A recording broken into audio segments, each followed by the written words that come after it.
Good, happy Saturday morning. I'm Riley King, and welcome to the Riley King Newscast. Let's get started. Laconia Fest likely to end early and ongoing issues. Laconia Fest concert series taking place during Motorcycle Week will likely end early after several bands canceled their performances and ongoing issues. Arctic terns swoop down for a visit to Star Island. 3 Arctic terns were seen on Star Island, one of the Isles of Shoals, on June 14th. Vigil for Orlando victims held in Manchester. Hundreds of people gathered for an emotional night in Manchester's Veterans Park for a vigil meant to be inclusive and supportive. Laconia bypass reopened after fatal motorcycle crash. The Laconia bypass was closed for hours Friday after a fatal motorcycle crash. Rochester car dealership offering free gun with select purchase. A Rochester car dealership is offering a free rifle with some vehicle purchases. Utah Republican who wants to end first in the nation New Hampshire primary named to be powerful convention posts. A Utah Republican who wants to do away with the first in the nation status of New Hampshire primary, as well as early presidential nominee voting in Iowa, South Carolina, and Nevada, has been named a powerful position in which she may hold much sway over that issue at the Republican National Convention. Tennessee's Blackburn visit New Hampshire defense Trump call for suspension of Muslim immigration. While many Republicans are distancing themselves from Donald Trump, Rep. Marsha Blackburn, a 14-year U.S. House member of Tennessee, is not in that category, not by a long shot. Man pleads guilty to providing fatal dose of heroin to best friend. A man charged with providing a dose of heroin that killed his best friend pleaded guilty on Friday. Concord man arrested after police break up suspected meth lab. Police broke up a suspected meth lab in Concord Thursday after reports of burning items being thrown out of a window led them to a home on South Main Street. Women recall emotional experience meeting Orlando victim's grandmother.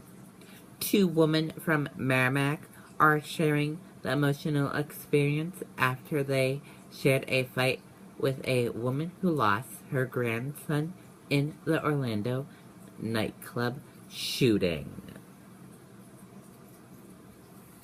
Sergeant testifies about possible motive in Littleton killing.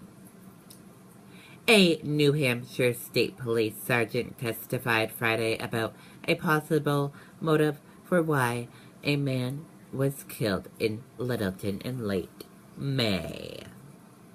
State Dome undergoing $2.5 million renovation.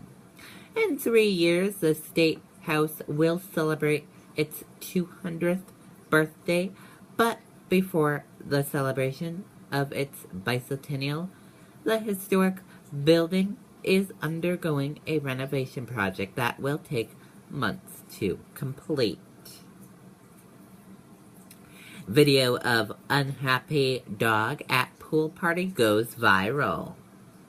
Video of a particular dog's reaction during a puppy pool party has gone viral. Here are the winners of this fall's moose hunt in New Hampshire.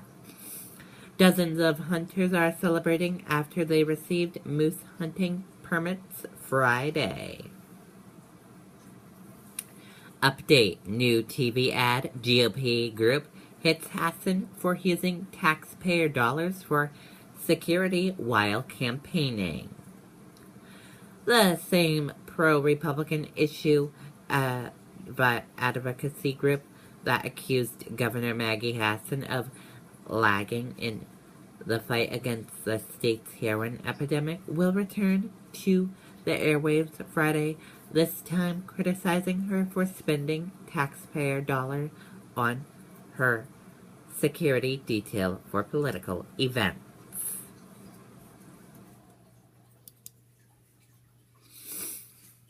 Anti-Trump GOP delegates start organizing. Dozens of delegates to the Republican National Convention have launched an effort to dislodge Donald Trump as the GOP's presidential nominee next month. SEC gives its blessing to the IEX speed bump trading. In a world where markets move at lightning speed, the IEX group has won a victory by striking its business model on marginally slower trading. Frantic 911 call from night of alligator attack released. Authorities in Florida released on Friday 911 calls made Tuesday evening alerting EMS officials that a 2-year-old boy was attacked and dragged into a lake by an alligator at a Walt Disney World resort in Florida. During one of the calls, a frantic-sounding woman, who officials believe may have been a staffer, tells the dispatcher someone drowned in the Seven Seas Lagoon Lake. And that does it for the Riley King Newscast right here on the Riley King Network. I hope you all have a great rest of your Saturday. Goodbye, everyone.